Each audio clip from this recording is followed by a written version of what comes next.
Hi everybody, and welcome to the latest episode of the Sportsocology show. I'm your host, Bill Knutson. It is Saturday, March 8th, 2014, and I've found a few things during the week that I'd like to discuss, and I'm ready to go, so let's do it. First thing I wanted to talk about, I saw Tiger Woods playing a little bit of golf, as he does, the other day. Now, I'm the farthest thing from a golf fan. I grew up in New York. I like action in my sports, and to me, golf is kind of like watching the grass grow, kind of like watching the paint dry on the wall, if you will. But there are a lot of golf fans out there, so I don't mind talking about it. I saw him sink a 91-foot putt, which is incredible. That's almost impossible for anybody to do, even when Tiger was at his best. I heard he hadn't sunk a putt that long in about 12 years. Very impressive. I was impressed with that.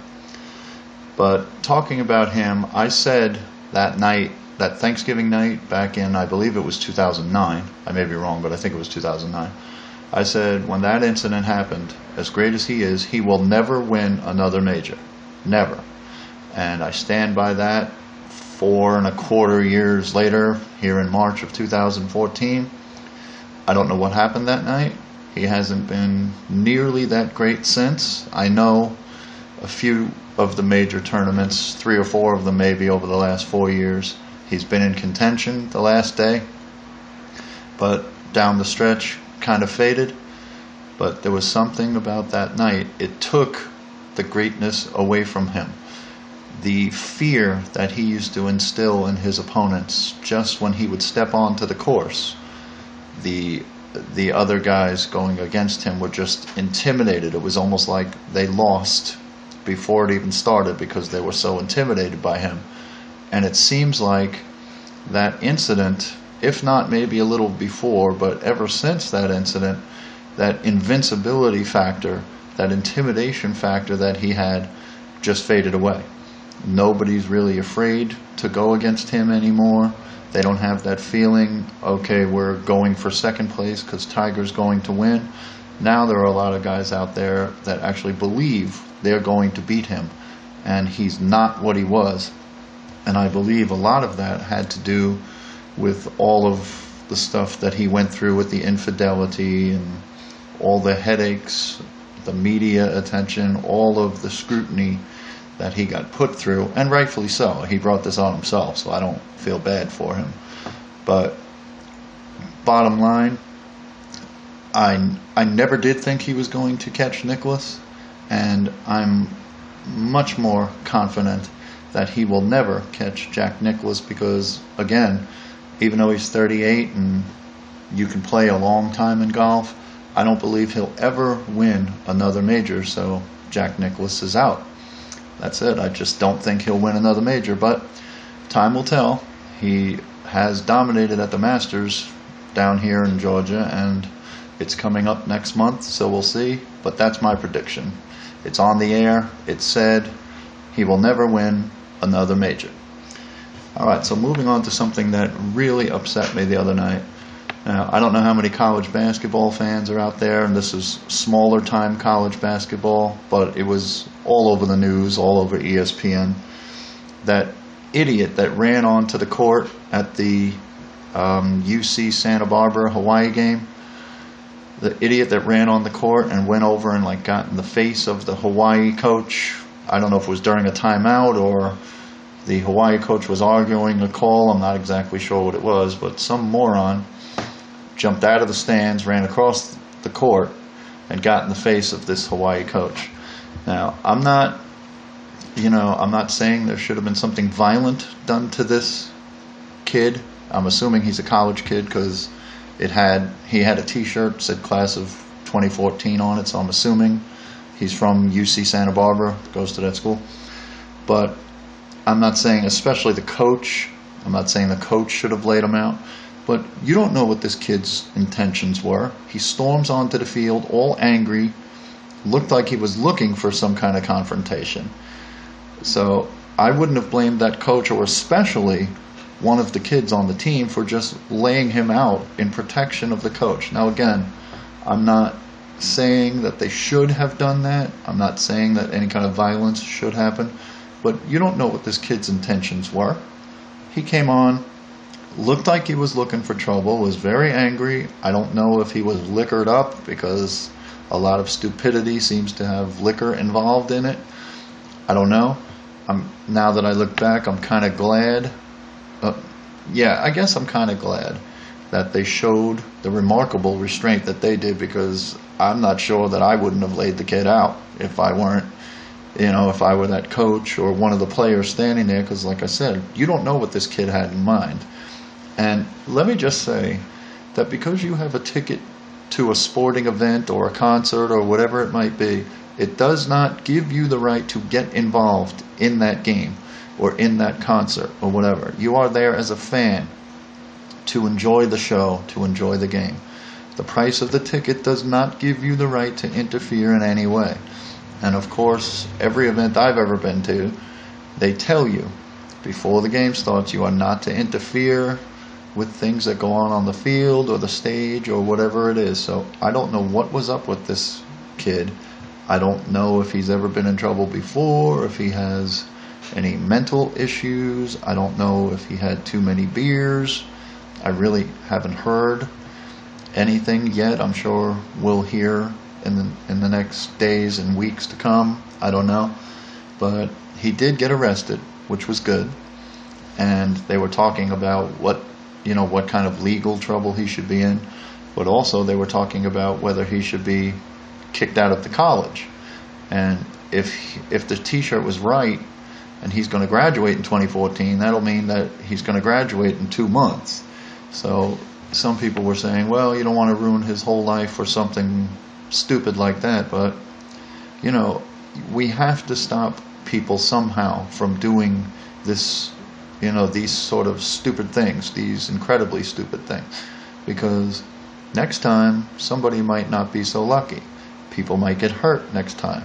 It could start a big brawl, and you never know what can happen once a whole bunch of people start fighting.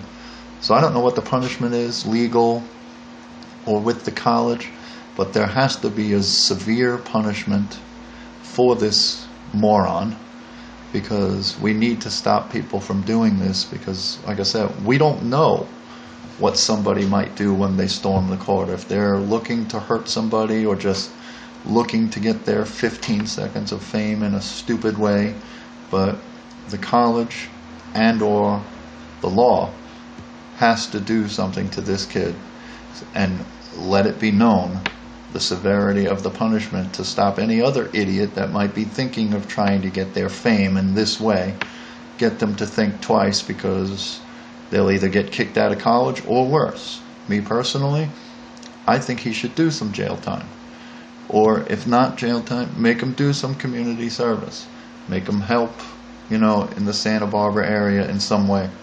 Maybe at a food kitchen, or picking up garbage, or helping the elderly in some way. But something has to be done. This kid has to learn a lesson. And the lesson needs to be out there for any other idiot that is trying to get their 2 seconds of fame or whatever on SportsCenter. So I hope they come down on him really hard. I wanted to talk about LeBron James, which I've been known to do. I'm a big fan of his. He's going back to Cleveland, but not, wearing a Heat jersey.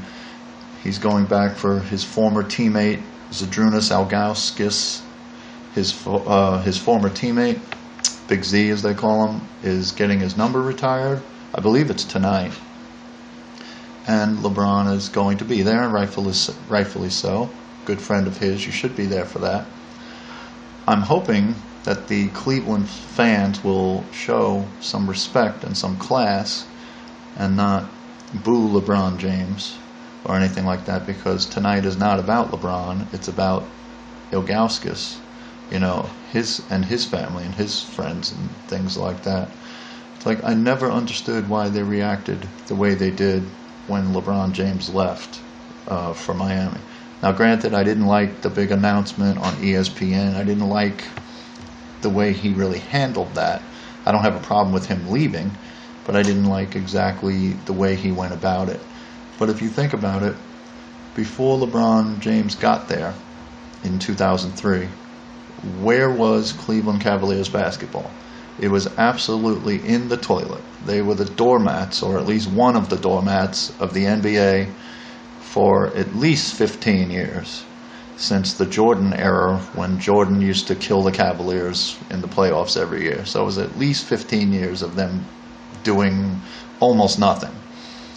And all of a sudden, James comes in, and for 7 years that he was in Cleveland, Cleveland basketball was extremely relevant. He took them to the finals twice, or once, once. And many other playoff appearances. Gave Cleveland something to be excited about, gave them a reason to come to the games every night because you knew they were going to be exciting and fun to watch and all of that. And he made Cleveland basketball better than it's ever been for the 7 years he was there. So they had no right to burn his jerseys and do all of that. I understand they were upset. I would have been upset too if I were a Cavaliers fan. But I certainly would not have burned any jerseys. I wouldn't have done any of that stupidity. So I know Cleveland's a long-suffering sports town. I get it. But it doesn't mean that you have to be classless and stupid in the way you go about showing your feelings about something. And to the point that LeBron is about to be a free agent, I don't see him going back to Cleveland. He is about winning championships. First of all, the owner that dissed him and showed him absolutely no respect when LeBron left is still the same owner. So I don't see LeBron, wanting to deal with that kind of disrespect. And like I said, LeBron is about winning championships. Is Cleveland anywhere close to winning a championship? No.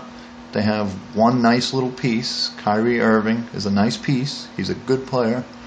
But they're going nowhere in the near future. And LeBron coming back to Cleveland, they're still not going to contend for a championship. Of course, any team with LeBron is going to be vastly improved. But they're not going to be able to challenge for a championship with what they have anytime soon. And LeBron doesn't want to go through any type of rebuilding or anything like that. I think personally he's going to stay in Miami and stay with Dwayne Wade and try and get people to come there, just like when the three of them got together like 4 years ago to start, this mini dynasty that they have going on. I think that's what they're going to continue to do. And LeBron and Dwayne Wade are going to try and get that third and fourth piece to come down there and continue challenging for championships. That's my personal opinion, but I do not see him ever going back to Cleveland. I could have seen him possibly going to the Knicks if they weren't so dysfunctional, because he has always talked about how he loves New York, how he loves Madison Square Garden, and he's always played really well there.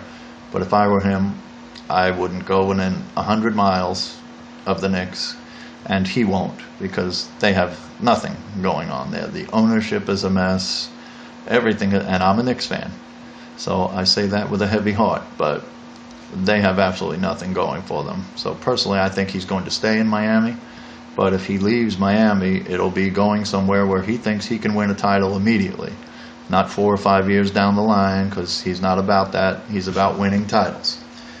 And the last thing I want to discuss this week is Michael Vick.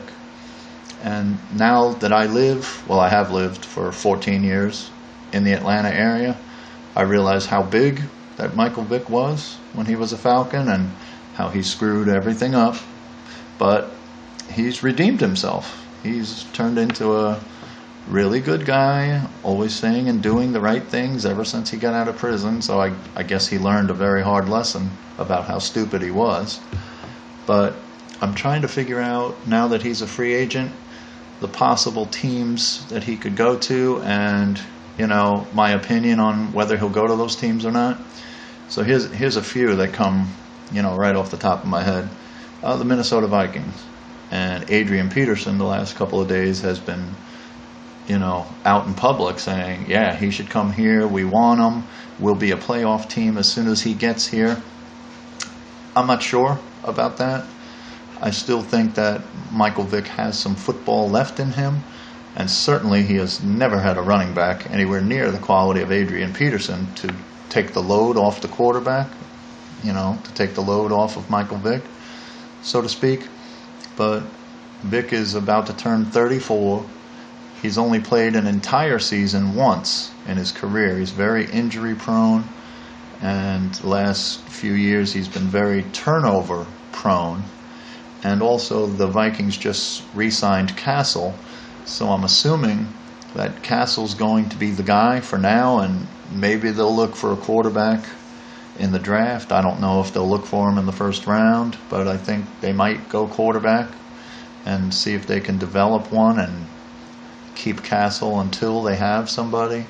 So I don't see Michael Vick going there. The Houston Texans, I don't know if he'd fit down there, but I think the Texans with the number 1 pick, they're going to take a quarterback, whether it's Manziel or Broyles or Bridgewater. I don't know, could be any one of them, but I think they're going to take a quarterback, number 1. So Vick's not going to go there. I think the same for the Cleveland Browns.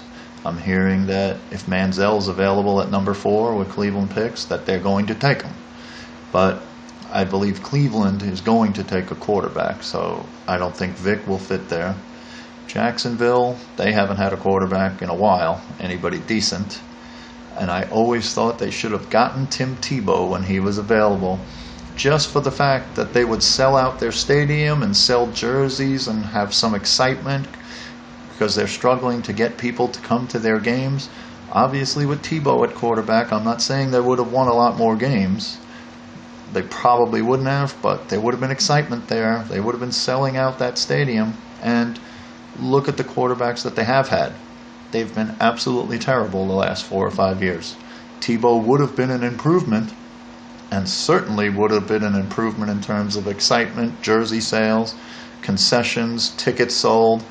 But anyway, I don't think Vick is going to go there because they just re-signed Chad Henne for 2 years. So I guess they're going to stick with Chad Henne and, Gabbert and whatever. I mean, that's not great down in Jacksonville. They're going to continue to struggle, and they're going to continue to try and sell out games, which they probably won't do.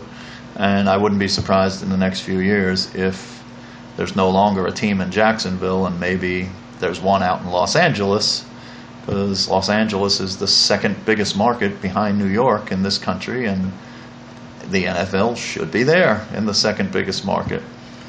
So the last team I think is in for Michael Vick is the one I think he should go to, and I think the one he will end up with is the New York Jets. Mark Sanchez, he's been terrible. He had a decent first 2 years. They made it to the AFC Championship game the first 2 years. But this league is, what have you done for me lately? The last 2 or 3 years, they've been absolutely horrible. Turning the ball over, they've been a joke on offense, really. They've been a joke. Geno Smith came in. He's a rookie, so I'm not going to be too hard on him, but he doesn't give Jets fans, I don't think. I'm a Giants fan, but as a Jets fan, I wouldn't think that they're looking at him and saying, yeah, he's going to be really good. Give him a little more time, he's going to be really good. I don't see that. I think they should get Michael Vick. He would bring some excitement to the Jets, which they had with Tebow, but Tebow barely played, so the excitement of having Tebow faded fast because he barely ever saw the field. I would make Vick the starting quarterback. Now, granted, he's not the long-term option. Sign him for 2014, make him the starting quarterback, have Geno Smith as a backup, learning some more, and see what happens after 2014. Maybe try, because I hear the 2015 quarterback draft is going to be one of the best in many years. That's what I'm hearing. So, excuse me, get Vick to come in. I'd have Vick start. He's very injury prone, so you have to have somebody decent as a backup. Geno Smith learned the offense this year, so I would put Smith back on the bench, have him learn from Michael Vick, hopefully get 12 or 13 good games out of Vick. Maybe the Jets figure out a way to challenge for a playoff spot. I don't know, but that's where I think Vick should go. be the Jets' starting quarterback, and they should, if not this season, next season, and it probably won't be this because they drafted Geno Smith last year, but maybe next year, look at one of the supposedly great quarterbacks that's going to be coming out, because the Jets are a joke right now. Really, they're just terrible. So they need to figure out, how to get back to being relevant, which it seems like a long time ago that they were relevant. But that's what I think Vic's going to end up doing. I think he's going to end up with the Jets and challenging for the starting job. Well, that's all I have for this week. Please follow me on Twitter and on Facebook. And when you go to YouTube and look up the Sportsocology Show, it may be just typing in Sportsocology, but it's the Sportsocology Show. Please subscribe to the show. It will let you know every time I put a show on. And leave a comment. Like the show. If you get a chance, leave a comment, because I want to know what everybody's thinking. So please do all of that. That's all I have for this week. I thank you very much for listening to the Sportsocology Show. You all have a wonderful week out there, and I'll see you next time, America, wherever you are.